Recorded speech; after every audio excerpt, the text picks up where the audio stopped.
Sometimes you want to take a break from RPGs and you want to play a simple platformer. But what's my recommended platformer? Well, a game that I enjoyed but never thought I would. Say hello to Team Cherry's game, Hollow Knight. Hollow Knight started out as a game called Hungry Knight, where your main goal was to kill bugs to salivate your hunger.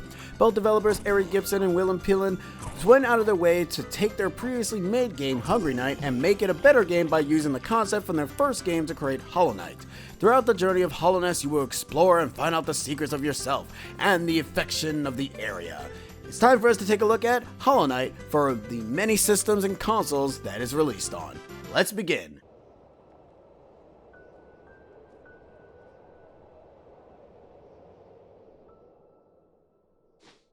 Before we start out a bit fresh, let's go ahead and get the tutorial out of the way. You start out in King's Pass and you get to learn a few of the moves. You got your jump, you got your attack, and you got your other basic abilities that you'll start to learn throughout the majority of the game.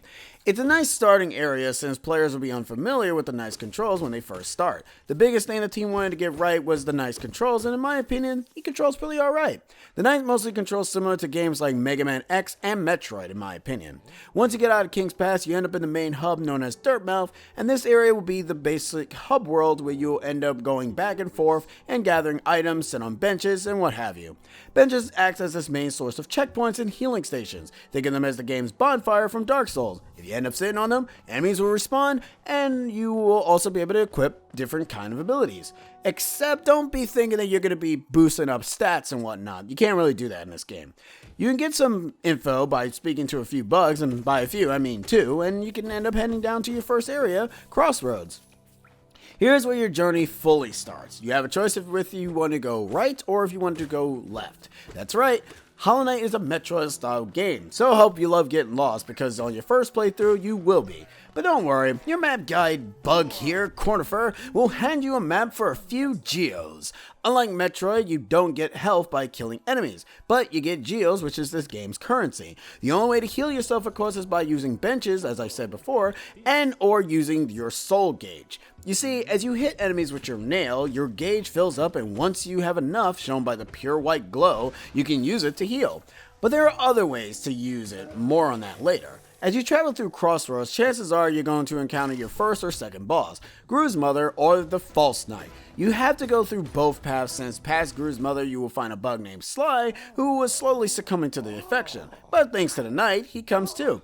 Once you have saved Sly and you encounter the False Knight, who just like the Gru's mother is pretty easy to take down, fun fact about this, you can end up escaping as soon as he ends up doing his first temper tantrum. I don't recommend it, because there's no real actual sparing in this game, and you'll actually miss out on something in the future. Trust me, it's not that kind of game. Once you spared or taken out the Knight, whichever one you pick, it doesn't really matter to me, you end up meeting a young woman who gives the Knight their first spell.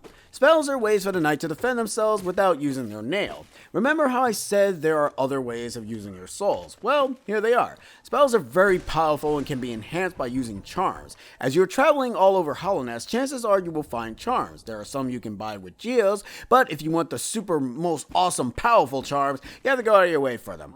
Think of charms like the game's badges from Paper Mario. Some will make you spells powerful, and some will allow you to gain souls faster. Charms give very cool ways to make your playthrough feel different for each run. Throughout your adventure in Green Path, you will end up meeting a young bug named Hornet who mostly warns you to stay away from her and think that you're not really up to any sort of challenge. She ends up challenging you instead, and once you manage to beat her, she kind of flies off into the distance somewhere.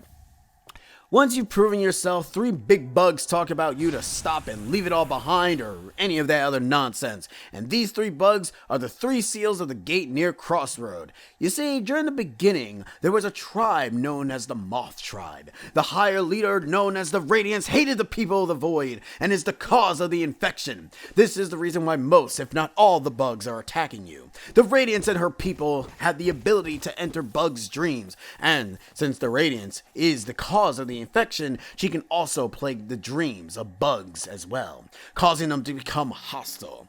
You, the Knight, are then tasked to explore and to find how to stop this infection. But there are 2 ways to go about it.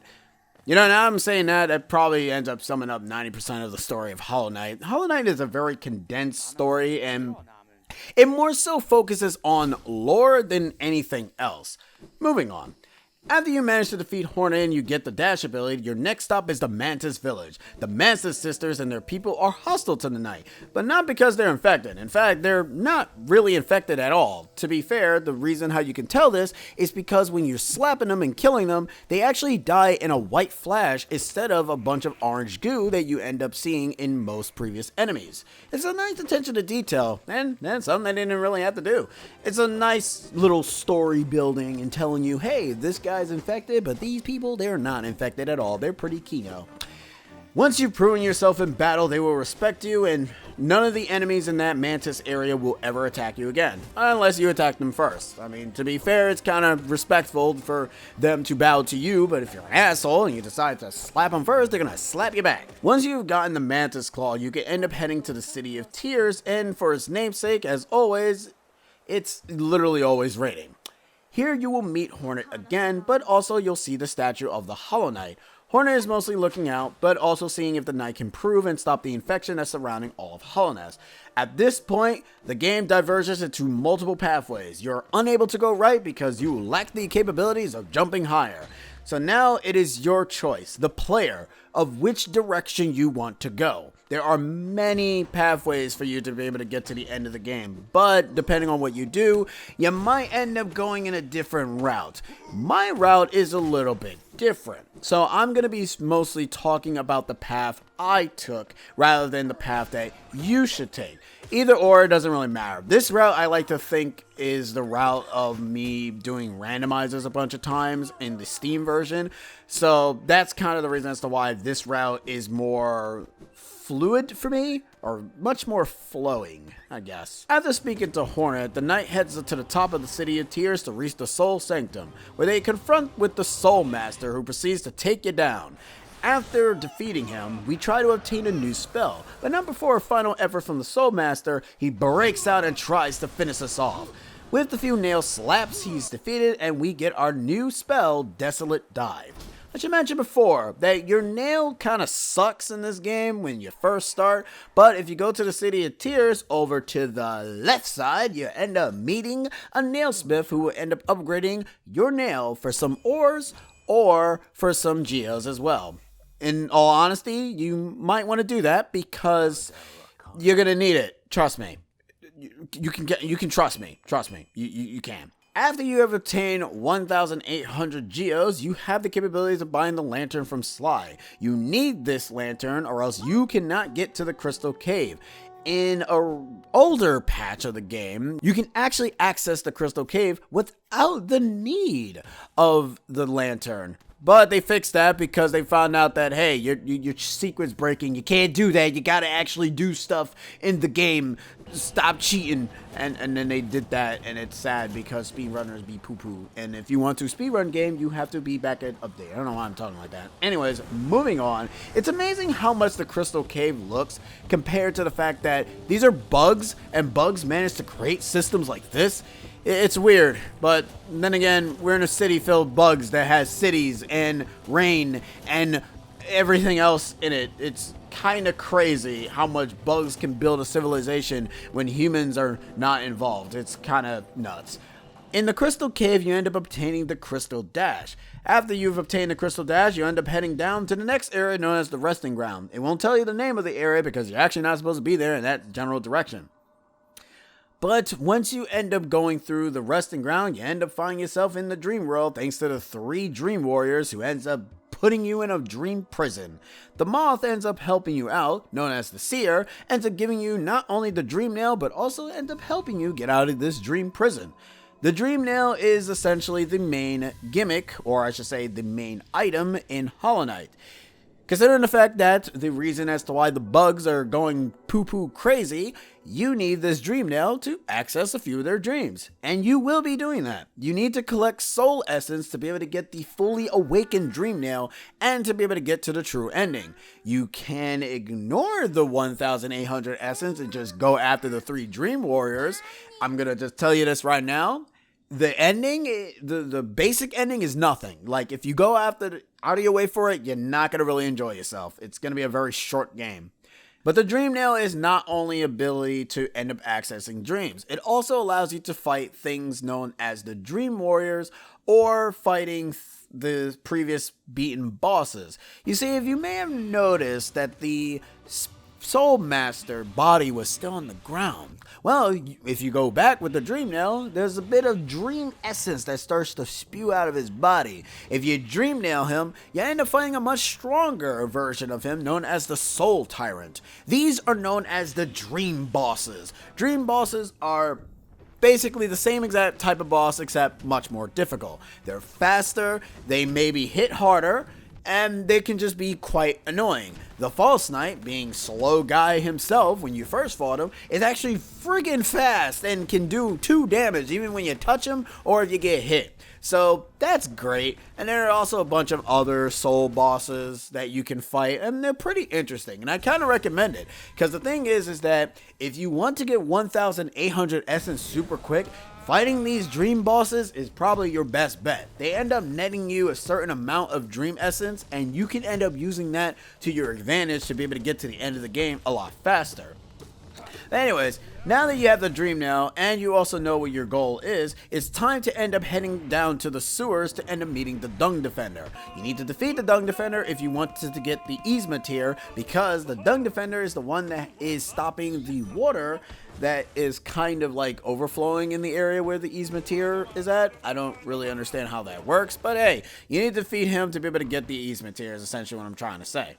The Easement tier allows the knight to swim in acidic water, which at first, in my first playthrough, my head was like, oh, the knight can't swim. Well, that sucks. And me being not smart didn't really hear the sizzling noises of the water, so that was fun.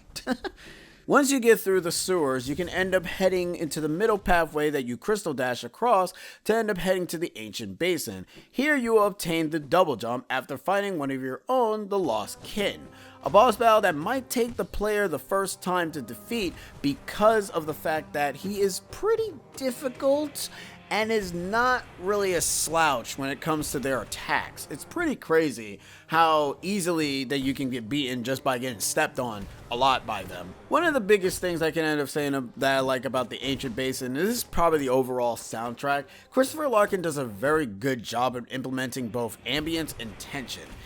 The music kind of can be a little bit more ambient because there are some areas that don't have any music, but when the music plays, it feels like a very chill vibe kind of music without really so much to it. Like, you got the bosses that have the bombastic instrumentation of epicness going on for them, and then you have, sometimes it kind of goes a little bit of a Kingdom Hearts approach with some areas where if you're in a certain particular area you have the basic music that's playing, but then when you're in battle it starts to become a little bit more dynamic because you're in a fight, so it kind of makes you feel like that, oh, you're fighting for your life in this sort of scenario. It's really great, and it's one of the things that I do like about video games when it comes to, you know, music and OSTs and whatnot. You know, you gotta have like the building bridge, you gotta have the build up to whatever you're trying to fight or whatever. There's like one segment in the game that does a fantastic job, and it's when you end up finding the truth to yourself, and as you're making the climb, the music gets higher and higher because like it's slowly building up to the epicness of the end. And once you reach the end, the music just stops, and you know, that's great. Like that is really good in my honest opinion. I can't really talk details about music because let's be real, I'm not a music expert. All I know, music good in my ears, and I can say that it's good because that's just how I feel. I really should go buy the soundtrack of the game. After you defeat the Lost Kin and get the double jump, the Crossroads will now become infected. And this is something that I don't really understand.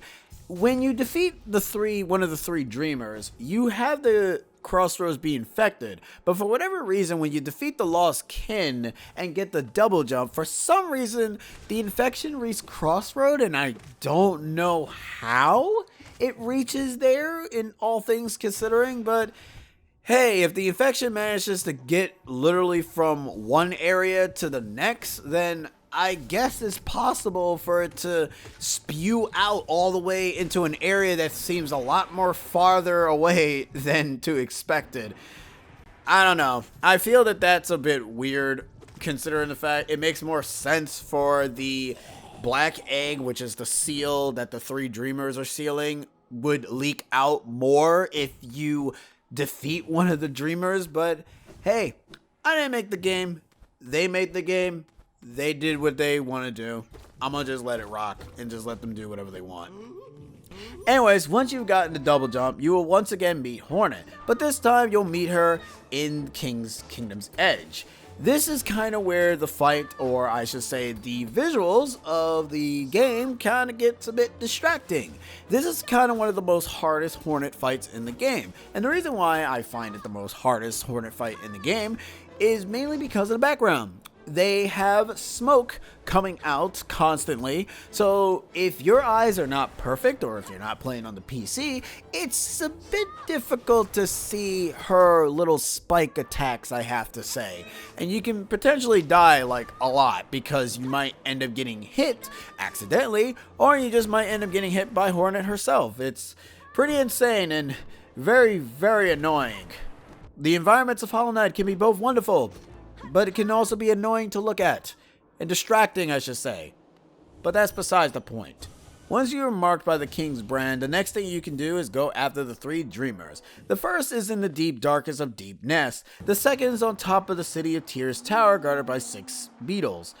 And the third is a research lab blocked by an electric jellyfish known as Umu.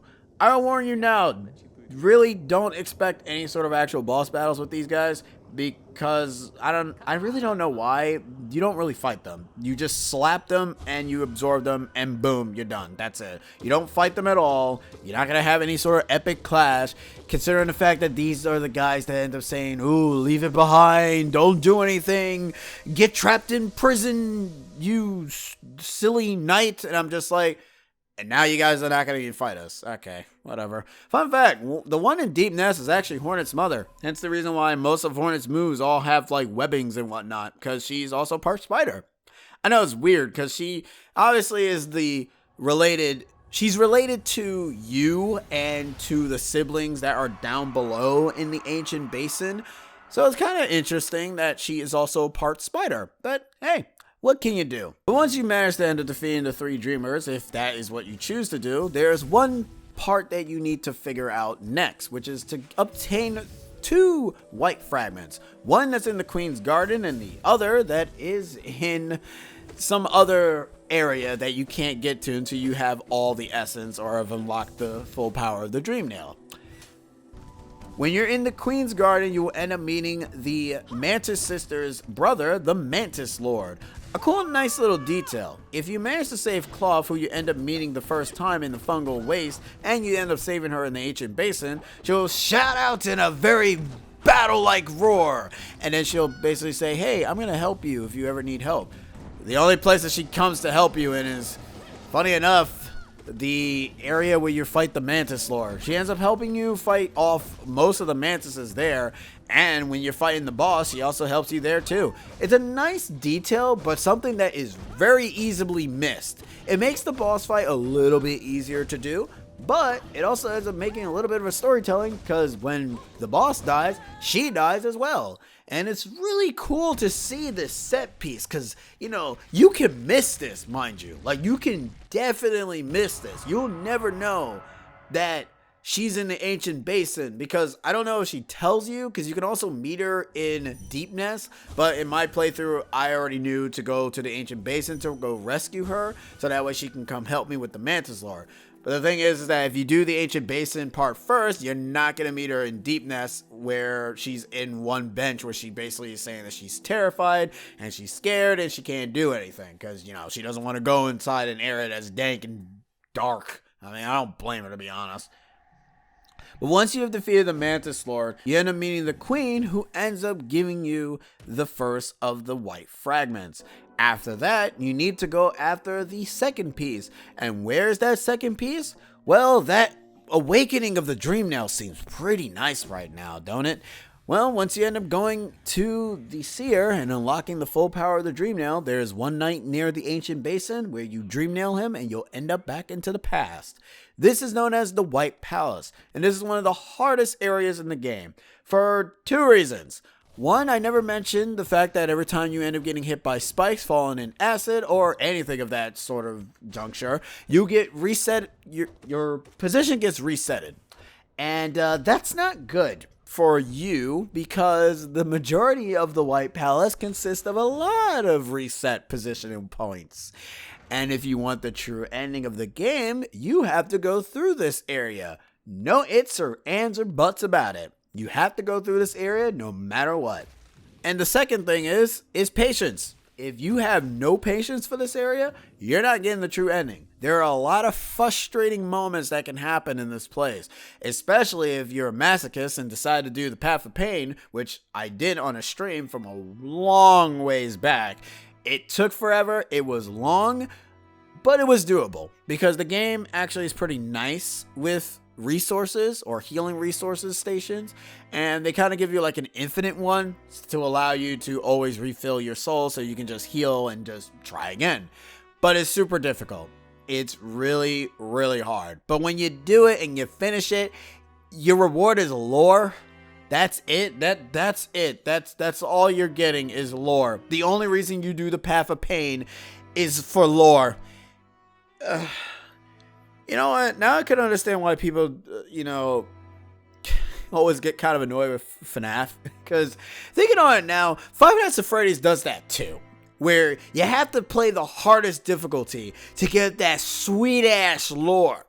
Sometimes it really depends on the game. But if you want that sweet lore, you want all that lore, you gotta do the hard stuff. Hell, it's friggin' FNAF Security Breach. This is a very weird segue. You have to go out of your way to get one of the pieces of the animatronics without having the capabilities of saving. Mind you, there's a glitch that allows you to still save, but if you didn't know about that, you had to go through the entire game trying to avoid anything that can kill you without saving at all.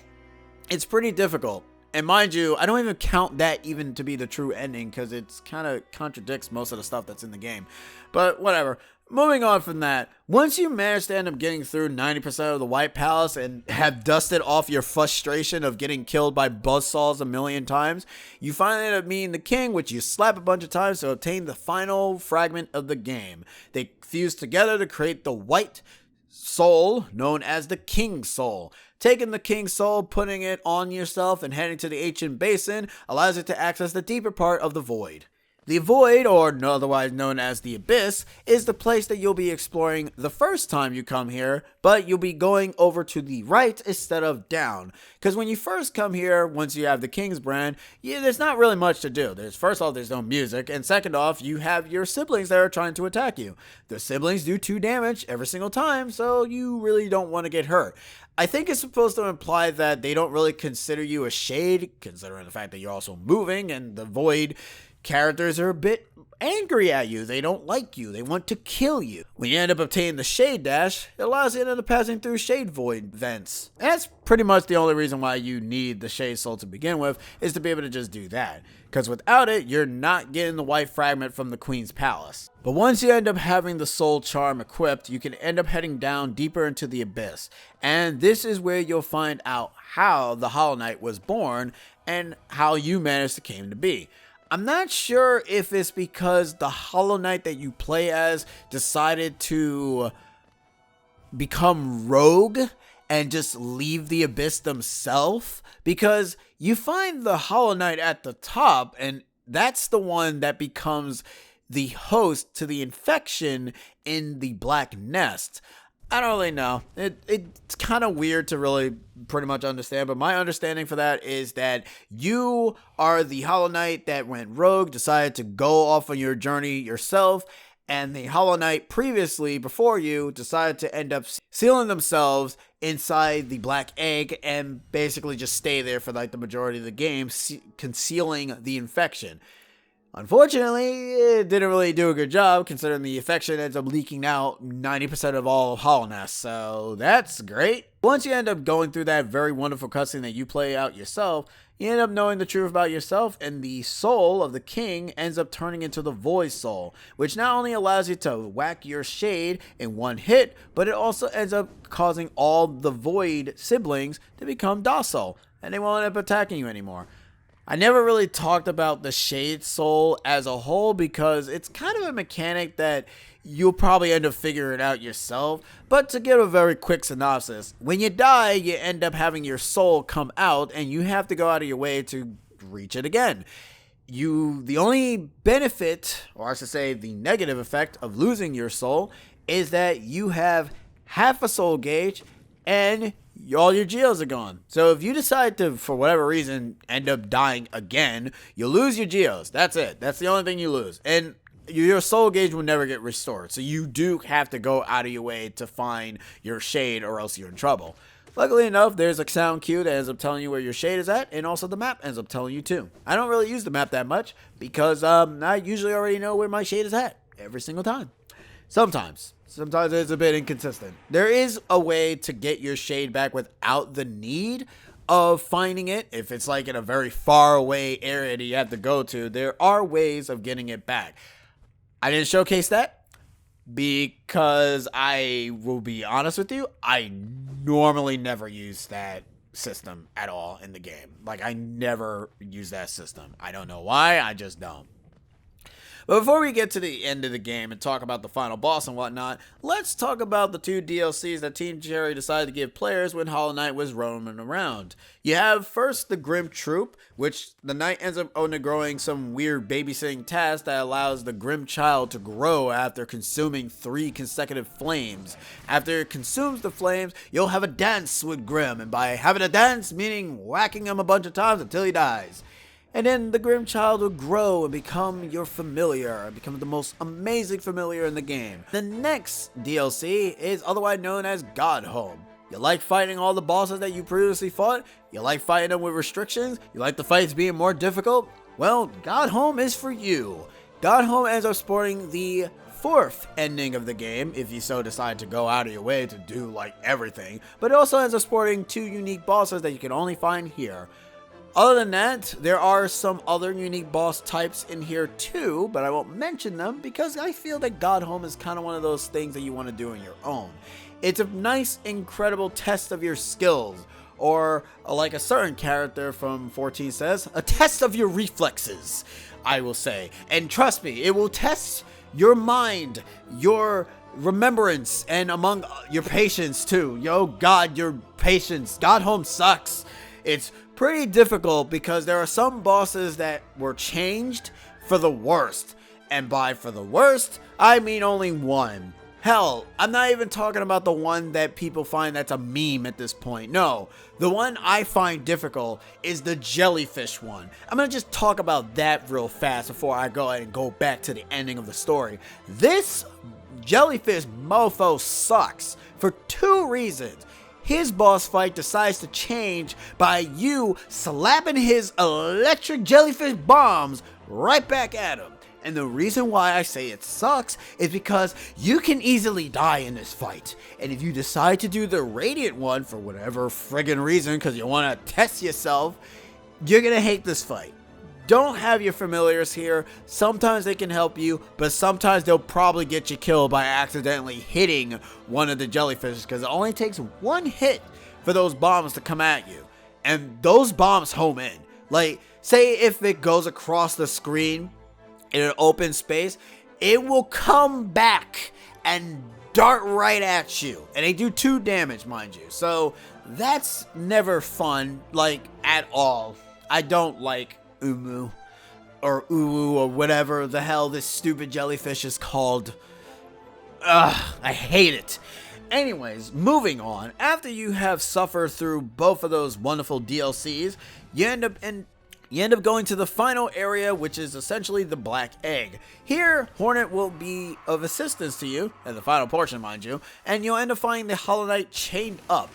Once you release them, the shackles and the fight will begin. The Knight is not really hard to beat. Since most of their attacks are slow, they can be a bit rough on your first go, but halfway through the fight, they will start to injure themselves in order to get the infection out. As the fight seems to be coming to an end, Hornet swoops in and stuns the Knight, allowing the Knight to use the fully awakened Dream Nail. Yes, it has to be the fully awakened Dream Nail, or else you'll just get the second ending, or you might not get any of the endings. I don't really know. You might get the first one. I'm not really entirely sure. I never really came here without the Awakened Dream Nail. But there are essentially 3 endings in this fight. The first ending is the basic ending if you just go after the 3 dreamers normally, which will allow the knight to be sealed up just like the Hollow Knight. And then the cycle repeats again. Essentially, you will become the growing Hollow Knight, and the next previous Hollow Knight might come to save you or something? I don't really know. I guess it's just a repeated cycle. Either that or the Hollow Knight is forever sealed in there, and that's it. So nothing else really happens. And it's kind of a shame too, because he's such a small little knight. And I guess, to be fair, the previous Hollow Knight was also small too, but you also grew as you were absorbing the infection. So that's interesting. The second ending is a bit darker. If you decide to ignore Hornets, get good! You can keep slapping the knight, and what will happen is that the Hollow Knight will push and knock out Hornet, but when you defeat him, you will basically take the infection, and Hornet herself will be sealed, similar to her mother. So that's kind of bad. I kind of find that the bad ending, because you kind of just let Hornet be sealed, and if Hornet's sealed, Silksong can exist, which might as well just be the canon ending, I guess. But the third ending is a lot truer to itself. Once you have unlocked the super awesome Awakening Dream Nail, and once Hornet does the Get Good attack, and you slap the Hollow Knight with your Dream Nail, you will enter their dreams. In their dreams, you will find the true source of the infection, the Radiance. This fight can be ended in like 3 seconds if you get hit too much, because every single attack that the Radiant does too. So if you have almost full masks, there's chances that you might end up being able to take 3 hits before you get a game over. I'm not entirely sure. All I know is that it's hilarious when you finish off that Hollow Knight, go in his dreams just to get killed by a 5-second boss. But no, in all honesty, the Radiance is actually pretty easy. She doesn't really take that much, and she doesn't really do a lot. You just have to avoid her beaming across laser attacks, her sword, her eye lasers, the swords that come down, and that's really about it. She's not really that hard, and utilizing one of the spells, the Shriek, allows you to hit her multiple times, and if you have the charm that ups your spell attacks, you'll pretty much be done with this fight in like 5 minutes, I'm gonna say. But once you manage to defeat the Radiance and slapping her silly with your Void Tendrils, the previous Hollow Knight unleashes his Void as well and rips the Radiant's face apart, allowing not only the infection to fade away, but to also let the Void siblings put to rest forever. And that is the end of Hollow Knight, where Hornet wakes up to see that the Knight's mask is broken because they released themselves and became the new Shade, or Void, I should say. They were essentially using their Void powers. That's the reason why you needed the Void Soul to be able to get to the final ending. Because even if you had, like, say you did have the Awakened Dream Nail, I don't think it would be possible for you to even get into the dream anyways, because you have to also realize in the battle with the Radiance, you are also kind of unleashing the Void within that dream world. Similar to how she has the ability to affect people's dreams, you have the ability to affect people's dreams as well. And that's pretty interesting, because that's probably is what's happening. In my mindset, that's what's happening. You know, you becoming a dream warrior, utilizing your Void power so that way you can get them into people's dreams, and it kind of really makes me wonder why we can't do that in other dream fights, but whatever.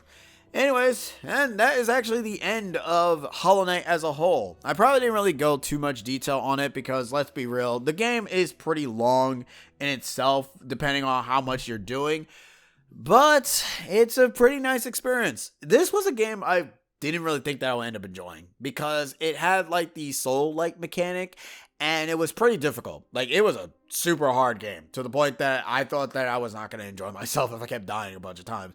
But the dying made me stronger. To a certain extent. There are some frustrating fights that I don't like. But going through Hollow Knight really ends up making me remember why I do love the game. And I bought it twice so far. I bought it off of the Switch and I bought it off of Steam. The reason why I bought it off of Steam is mainly because of the mods, because the mods are fun and also allows me to do crazy stuff like a randomizer, which is the most ironic thing to say, because the randomizer is the reason as to how I know how to get through the game with less backtracking. It's nuts and pretty hilarious, I have to say, because there is a speed run achievement that you can get if you can beat the game in under a certain amount of hours. So there is that. So if you love your Metroid, there you go right there. So I guess I should probably get that cat out of the bag, right? We've seen Silksong, right?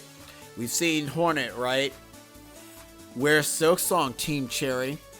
Where is it? But no, in all honesty, I don't really know what to really say about Silksong, except for the fact that it's a game that exists and it probably will come out when they're ready to release it. When they release it is really up to them. I can't really be mad. I'm just sad that it's not around yet.